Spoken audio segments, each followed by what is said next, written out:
Good afternoon, everyone, or wherever you are in the world. I hope you are in a great place today. Happy Thursday. So, I'm so excited today to have my very special guest, Jen Lehner, who is one of my influencers. She probably didn't even know that. No.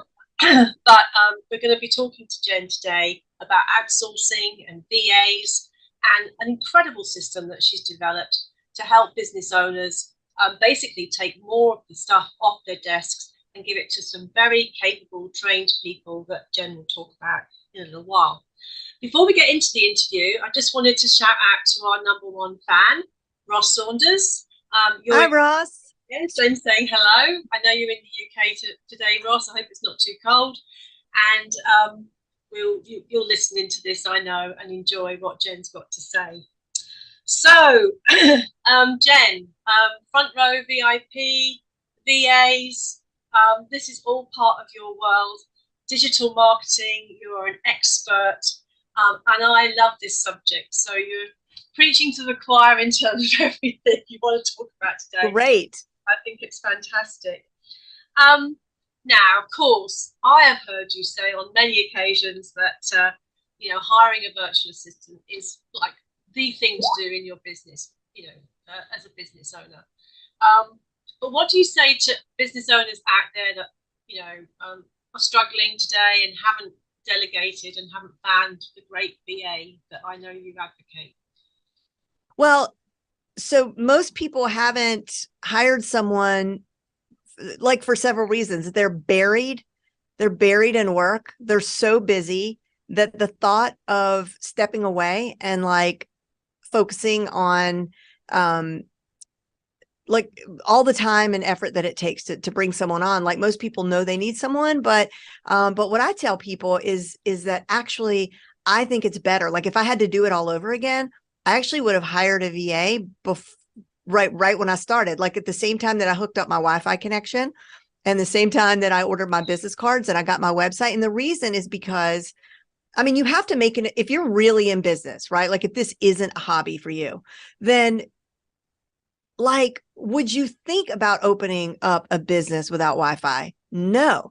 If you were opening up a restaurant, would it be enough to just be the chef? Would you also then be the person who sat, took people to their tables and processed the bill and washed the dishes? No. But somehow we think because maybe we're a coach or, we're a service provider, we're a solopreneur, that like, if we can do it ourselves, we should do it ourselves. But from that moment that you go into business right away, there's like 80% of the things you have to do have nothing to do with why you went into business, like, right? It's like all this other stuff. And you're like, wait a minute. So then we try to duct tape things together and we find a contractor to do this and a contractor to do that. Meanwhile, it's just, I know everybody can relate to like not one, not two, but maybe a whole week, or let's say the better part of a week can be wasted on just a couple of like back end sort of tech issues or whatever it is. And it's like, if you think about it, if you start off right at the bat with someone else handling all that for you, then you're left with the time to do the things that actually move the needle in the business, the thing that actually makes money, right? So if you're a coach and you only have time to take 3 clients a week, if somebody else is handling all this other stuff, now you can 10x that, maybe not 10x in a week, but like, you can really multiply that number. So it really is just very simple math, but it's people typically just don't feel like they're ready yet. I know. Now, you just said a very interesting phrase there, that people can get the other stuff out of the way. Now, you have done a checklist. I think it's got 160 items on it of what you can outsource to a VA. Yes. When I first looked at your course and I downloaded that, it was like, oh my God, I can get all this stuff off my desk. It was amazing. So and then also things you probably didn't know you could. Oh yeah, right? For sure. I mean, that somebody had actually captured all that in a list, I thought that probably got my attention more than anything. So just explain to our listeners and viewers What sort of things do you think a VA can help with? A VA can do anything that, as long as they can do it from their computer, and you can share a cloud, right, where information goes back and forth. A VA can do just about anything. Like, I'll give you an example of something, like one of the very few things my VA cannot do. My VA cannot put the holiday cards into the envelope for me and send them out. If she was in the same country I am, but my VA is halfway across the world in the Philippines, so it wouldn't make sense for her to try to mail those out. But she creates the labels. I print them out on my end, so that's done. So she just sort of does every step of that process. And before I had a VA, there was no time to figure out who was going to get what holiday gift and all that. If I'm going to send things out at different levels, who has time for that? So my point is that a VA can do everything and anything. So they should be the one, like, I know your VA, Claire, will take this Zoom video and we'll edit it, download it. We'll send out the replay to people and do all the things, add the transcripts, the show notes, and all that. Now, if you had to do that by yourself, that is half the day. It's easily half the day. Yeah. So all of that stuff, what I tell people is, like, the first thing to hand off is the stuff you just really cannot stand doing. You just do not enjoy it. Like, get rid of that first. What a great feeling. What's that? Show notes. There you go. Right? Yeah. Show notes. And, like, as soon as you get rid of, like, and you never have to do it again, ever, ever, ever, then the next things are just really just about anything. And a lot of people are like, well, what if it's something I know I need in my business for someone to do, but I don't know how to do it. So how do I teach them? And you can do that there's so many creative ways to do that. But, like, I have a good example. In our business, I wanted to incorporate Pinterest. Like, I wanted a game plan for Pinterest. It's a great search engine. If you're creating content on other platforms, it really just makes sense to be there as well. If you're a blogger, a podcaster, whatever, a YouTuber. But I don't have time to learn Pinterest and teach it to a virtual assistant. So I asked my virtual assistant, hey, if I buy this Pinterest course for you, do you have any interest in learning it and implementing it? Oh, yeah, that would be great. I buy the Pinterest course. I give it to my VA. She learns it. She implements it. We now have a very strong Pinterest game. So really anything, just anything you can outsource to a virtual assistant.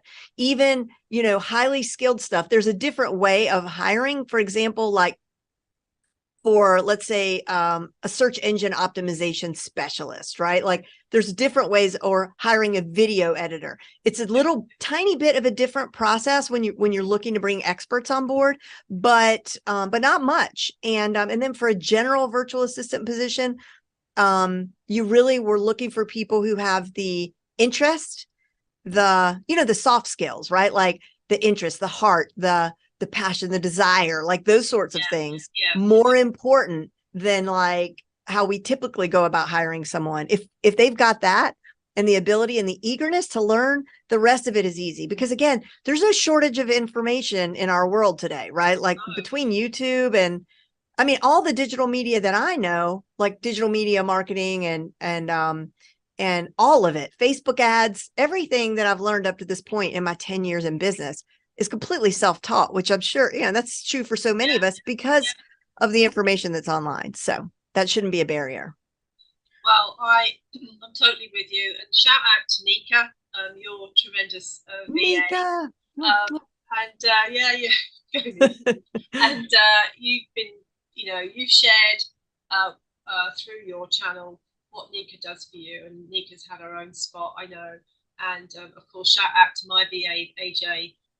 AJ, who has followed in Nika's footsteps and certainly sees her as a role model for her job as well. So I definitely commend that list. If you are somebody like I was, like, how the heck do I start? I've got this training program from Jen to train a VA, or what sort of things. That 160 item list was a real game changer for me. Then we get into the situation where, I mean, you've taken the plunge, I've taken the plunge. is it safe to hire someone halfway around the world? And you deal with that very clearly in your messaging. I'm so pleased that you did that. You know, you don't try and sugarcoat that. And I know it's a concern for people, but just tell people how you deal with that, because I think it's so important. Well, first of all, I can say in the years that I've been working with solopreneurs and CEOs and helping them to find virtual assistants, and most of them tend to be in the Philippines. Okay. Yeah. Never once have I had anybody come back with a safety issue or a breach of trust or anything like that. Do Yeah. people sometimes not show up for work or just disappear? Yeah, that happens. But the truth is,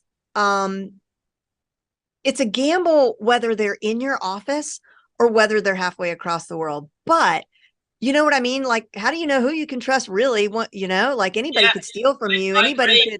could. So it's like, but I'll tell you, like, I feel more comfortable with the people that I work with in the Philippines because of the loyalty that I have experienced and just just that's a whole other topic, like Philippine culture. But I will say that there are tools in place that I show people how to use to make you feel a little safer and to make you a little safer. So for example, you know, I recommend using a password protector. So what that allows you to do is share with a virtual assistant the accounts they need to access, right? Like whether it's your social media, your email service provider, your CRM, but they never know the password. It's like it's a cool tool that just allows them to log in.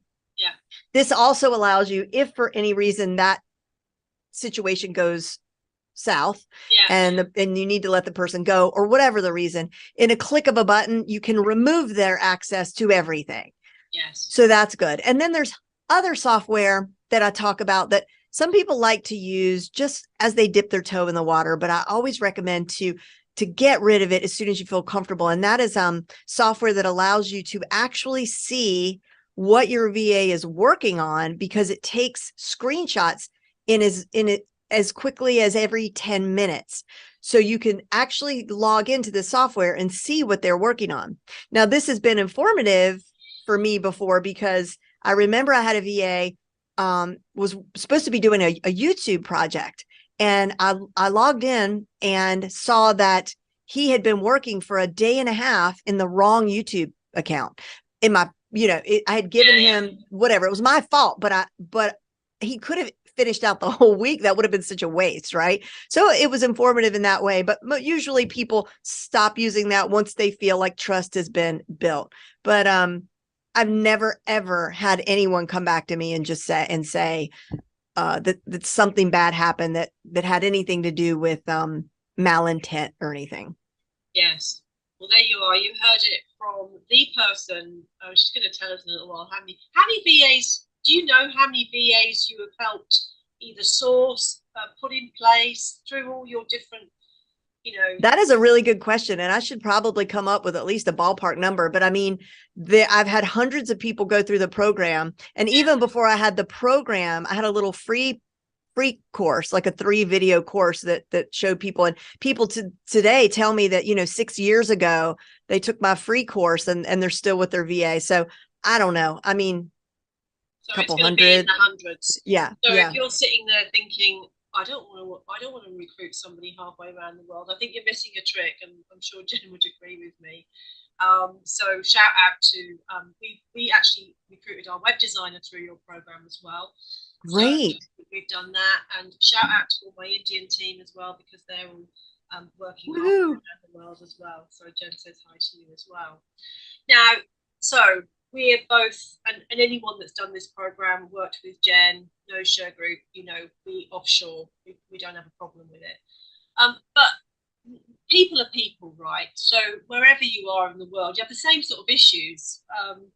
So how do you know if you are hiring the right person? What's your kind of checklist for that? How do you figure that out? Well, we start off, as you know, with like a really efficient screening process. Okay. So because this wouldn't work if it weren't sort of turnkey. It's not to say this isn't work, but what I had to do, that my challenge as the person creating this program, is that the people who need this program are the people who have no time for a program, right? It's like no, like just do it for me.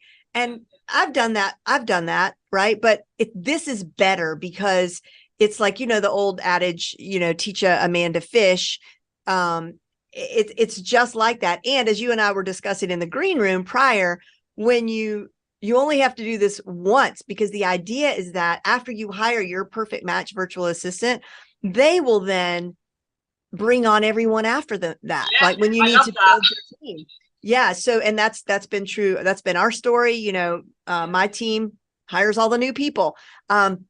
And it works out beautifully. But back to your question, how do you know if it's the right person? Well, this screening process is so explicit and so detailed that by the time you get to the interview part, the only people who are going to be there are going to be the people who checked all the boxes throughout this process. Okay. That's everything from what hours do you want to work? What is your expected salary? What are things you don't want to do? Whatever the criteria is that you put in the front end, it's going to kick them out sort of automatically before they ever get to the interview. By the time they get to the interview, all of the black and white stuff has been taken care of, knowing that they know how to use QuickBooks, and that was a requirement for you, knowing that they're fluent in English, blah, blah, blah. Yeah. When you get to the interview, then that is when you get a sense of their personality. But even that is not a guarantee. Just like in real life, not the virtual world, but like if you're someone standing across the desk from you, anybody can talk, everybody can say whatever they want to.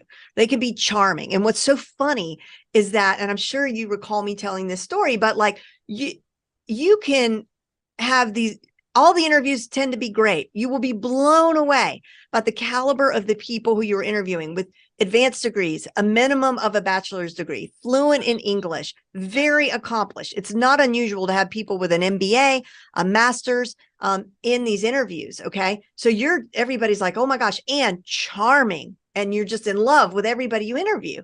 And then I always say, relax, don't start writing the love letters yet, because you have to go through a trial week. And then that's sort of like one of the signature parts of my system, is that they go into a trial week. So like you might have 3 people in this trial week, giving them an opportunity to get a sense of how you work, and you to get a sense of their work. And that is what is always so illuminating, because oftentimes, very often, the person that is hired is not the person that was so super charming. It was the one that was a little awkward and introverted, maybe, who you had to maybe pull information from. And then the trial week lets you know that you're really hiring the right person. And there's other little clues, to look for in the way that they work through the trial week. But did that answer your question? Yeah, I mean, I loved the way that when you set your system up, and it is very systematic, but stick with it. If anyone goes on your course as a result of watching this, stay with it, because I didn't think I could do it. It was taxing for me. But it is taxing, yeah. But it was so worth it, because you made, what you did was you put us through a process of making sure that the VA candidates could follow instructions, which is something that, when we interview people, certainly in my business here in the US or in the UK, I don't make people follow instructions to the letter. I will now, because I put them through the same process you've shown me. But, the way that you did that, candidates fell off the list, not because they weren't, capable, but because they didn't follow instruction. And exactly. Like many busy people, I need people to follow instructions.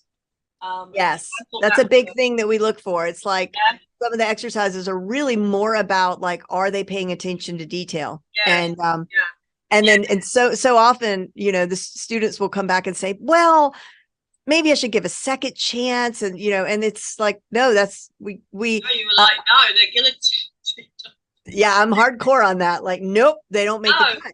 And I thought that was good though, because so many of us would probably go, "Oh, do you know what? We can let that go. That was only it was only the wrong type of font, or it was only the wrong type of right. layout." And that's where we get, and that doesn't mean like later when you hire this person, they're going to make mistakes, like obviously, but like in the beginning part, like this is so crucial. And a former student or graduate of this program who I was talking to the other day, she said she had this realization because she was hiring a graphic designer, and the graphic designer gave her back something so beautiful, but the graphic designer, the content that the graphic designer put on the work was actually the instructions that this person was giving her for the assignment. I don't know if that makes any sense, but it was like it was almost like she created content from the label of a mattress or something. It was the wrong that wasn't the content. That was the instructions, right? But she made it look beautiful, although it made no sense at all. So she was like, should I give her another? She thought maybe she should give her another chance because aesthetically it was so beautiful. And I was like, she said she had the realization that if she were to do that, she's doing what we all do sometimes that gets us into trouble, which is lowering the bar, right? To meet them where they are. No. To be successful with a virtual assistant, to really get some traction and growth, it's more, it's like this is what we're looking for, not this. And there's a big difference. No, I'm with you on that. And then of course you find gems like Nika and AJ, and they do hit it first time, and you're on a you know that you've got the right person. Yes. So now Nika has been with you. How long has Nika been with you? 7 years, maybe. We might be going on 8 now, but okay. So what's your secret of keeping her, with you as part of your team for such a long time? Lots of love, lots of appreciation, lots of, Nika in my community is really kind of a semi-celebrity. Like I made sure early on to always like brag about her, right? Whenever I could brag about her, I would say, look at what Nika did, or like, wow, you guys, like, and this is before I had the program, it wasn't, it was just like, wow, this amazing person, and look how beautiful this is. So a lot of that, a lot of, I like surprising her on her birthday or whatever, this, we'll talk about this, I'm sure, but there is the exchange rate from the Philippines and UK and US is like, we can leverage that to our benefit. And so it's really easy to send like flowers and cake for the whole family on her birthday. And it's like, under $50 to do a giant bouquet and like, dinner and a cake, like, and you can have it sent. And so these little gestures, surprising and delighting, and just always showing appreciation.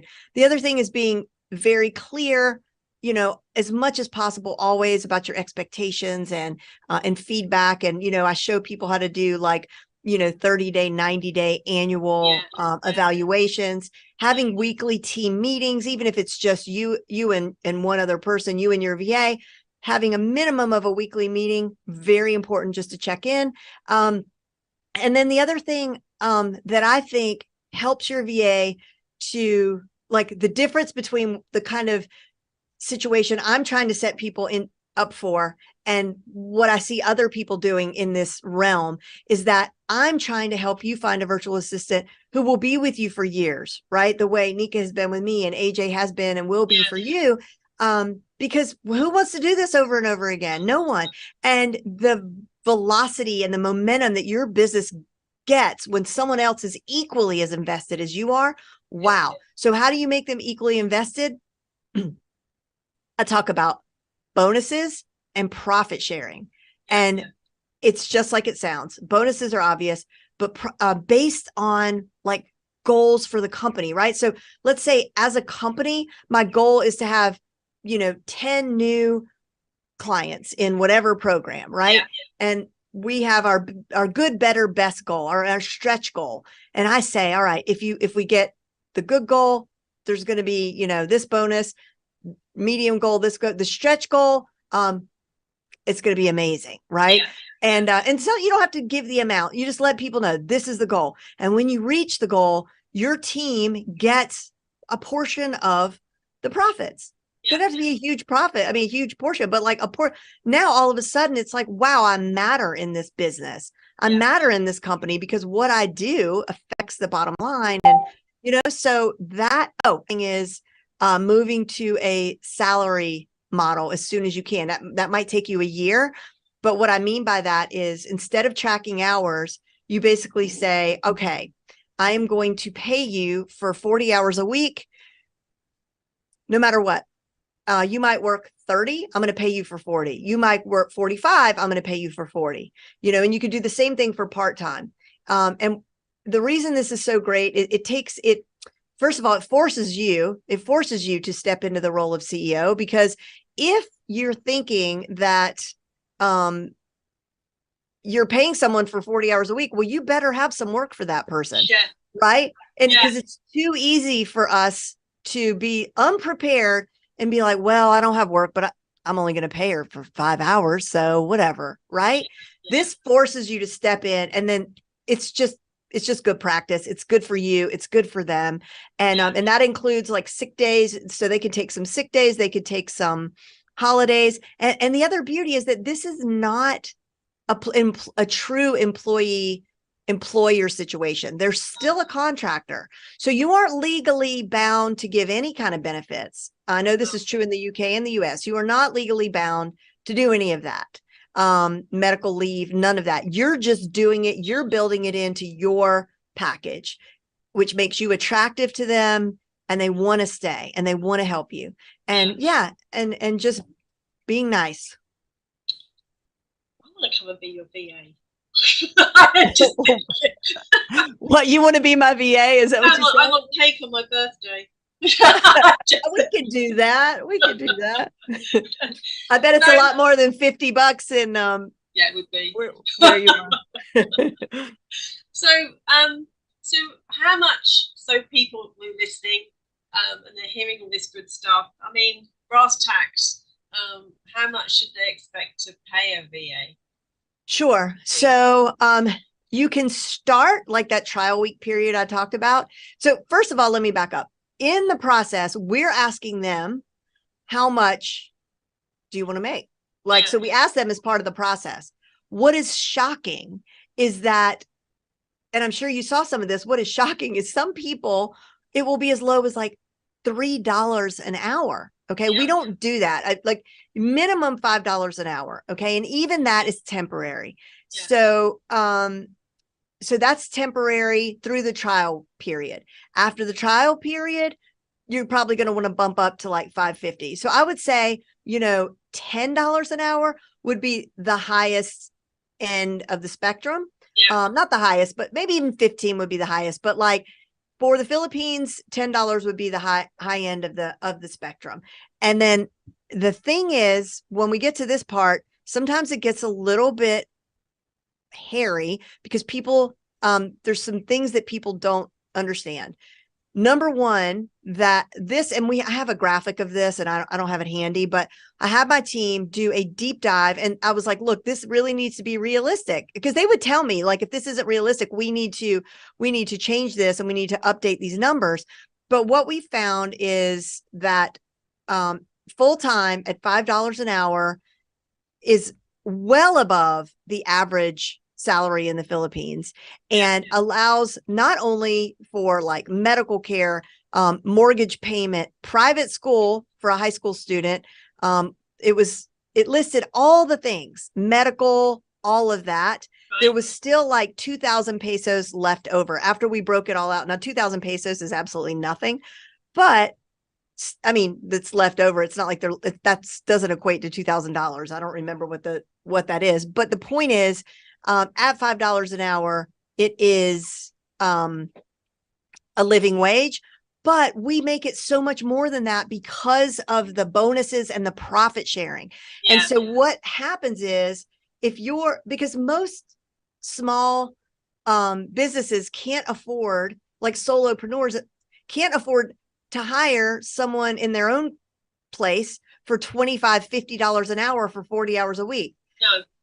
It's just cost prohibitive. But now you get liftoff. So the chart I draw is like this. So this is your growth. or, and this is your VA, and you Yeah. are growing together. So Yeah. as you grow, you're giving money. As you grow, you're giving money. So it ends up being a wonderful thing. And to the people who are like, well, I only want to support people who live in my country and I want to support my economy. Well, guess what?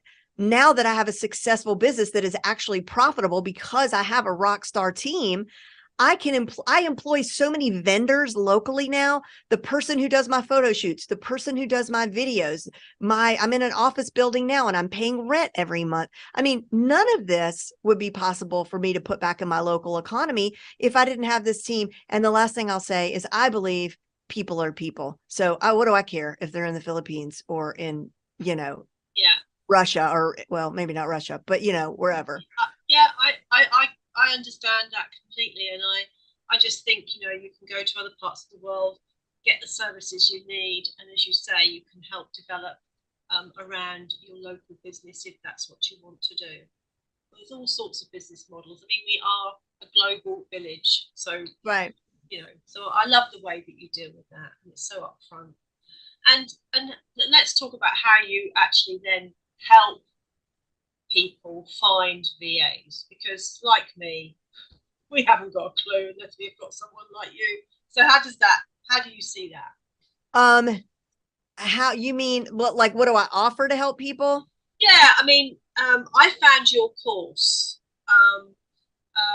Front Row CEO, on Facebook.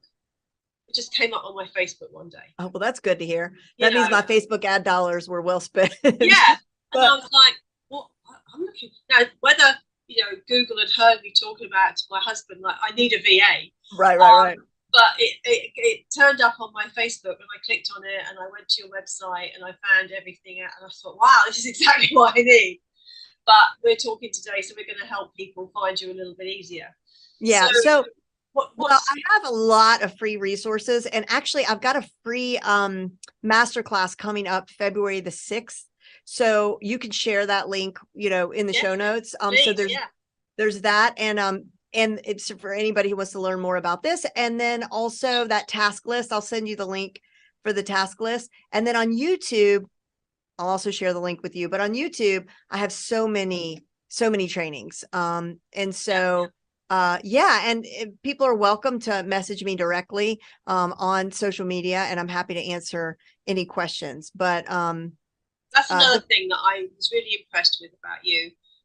When I first looked at the course material, you were talking about working in Gmail and Google, and I'm an Office 365 person, and I rang you up. You won't remember, it was over a year ago, and I rang you up and I said, all your course material is Google, but I'm Office 365. Will it work? And you said, yeah, I think so. And I thought, well, do you know what? I'm just going to take a punt on this lady because no one else is telling me how to find a VA. It did work. It was all completely transferable. You just had to figure it out. So I'm so glad. Well, so is there anything, we could talk about this later, but if you ended up with any sort of forms in Microsoft 365 that you want to share with me that I could turn into a template for other people, that would be great, because I know nothing about 365. Nothing at all. Well, actually, I had to conquer Google and Google Sheets, so I did it. Got it. Good. Okay. But then I just, converted it into Excel. Got it. That was all good. What sort of? I mean, you talk about rock stars. What sort of changes have you seen in your own business since hiring, Nika and the rest of your team? Oh my God. I mean, like I said, I wish I could go back in time and start from, and do this from the very beginning, because I think about like my poor self.